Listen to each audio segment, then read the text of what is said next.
ಇಂಡಿಯಲ್ಲಿ ನಿವೃತ್ತ ಶಿಕ್ಷಕನ ಭೀಕರ ಹತ್ಯೆ. ಇಂಡಿಯಲ್ಲಿ ನಿವೃತ್ತ ಶಿಕ್ಷಕನೋರ್ವನ ಭೀಕರ ಹತ್ಯೆಯಾಗಿರುವ ಘಟನೆ ಬೆಳಕಿಗೆ ಬಂದಿದೆ.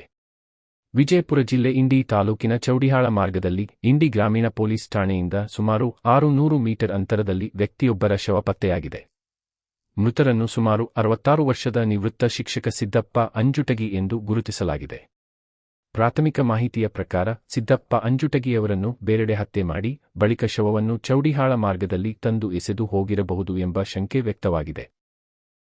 ಶವ ಪತ್ತೆಯಾದ ಮಾಹಿತಿ ತಿಳಿಯುತ್ತಿದ್ದಂತೆಯೇ ಇಂಡಿ ನಗರ ಪೊಲೀಸರು ಸ್ಥಳಕ್ಕೆ ಭೇಟಿ ನೀಡಿ ಪರಿಶೀಲನೆ ನಡೆಸಿದ್ದಾರೆ. ಘಟನಾ ಸ್ಥಳದಲ್ಲಿ ಅಗತ್ಯ ಮಾಹಿತಿಗಳನ್ನು ಕಲೆಹಾಕಿ ಪ್ರಕರಣದ ತನಿಖೆಯನ್ನು ಆರಂಭಿಸಿದ್ದಾರೆ. ಆದರೆ ಸಿದ್ದಪ್ಪ ಅಂಜುಟಗಿಯವರ ಹತ್ಯೆಗೆ ನಿಖರ ಕಾರಣವೇನು? ಕೊಲೆಯ ಹಿಂದೆ ಯಾರ ಕೈವಾಡವಿದೆ? ಅವರನ್ನು ಬೇರೆಡೆ ಹತ್ಯೆ ಮಾಡಿ ಇಲ್ಲಿಗೆ ತಂದು ಎಸೆದಿರುವುದು ನಿಜವೇ? ಎಂಬ ಹಲವು ಪ್ರಶ್ನೆಗಳು ಇದೀಗ ಮೂಡಿವೆ.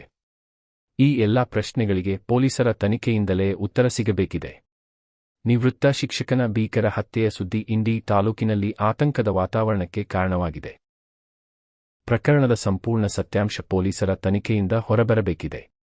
ಈ ಘಟನೆ ಇಂಡಿ ನಗರ ಪೊಲೀಸ್ ಠಾಣೆ ವ್ಯಾಪ್ತಿಯಲ್ಲಿ ನಡೆದಿದ್ದು, ಪೊಲೀಸರು ವಿವಿಧ ಆಯಾಮಗಳಲ್ಲಿ ತನಿಖೆ ಮುಂದುವರಿಸಿದ್ದಾರೆ.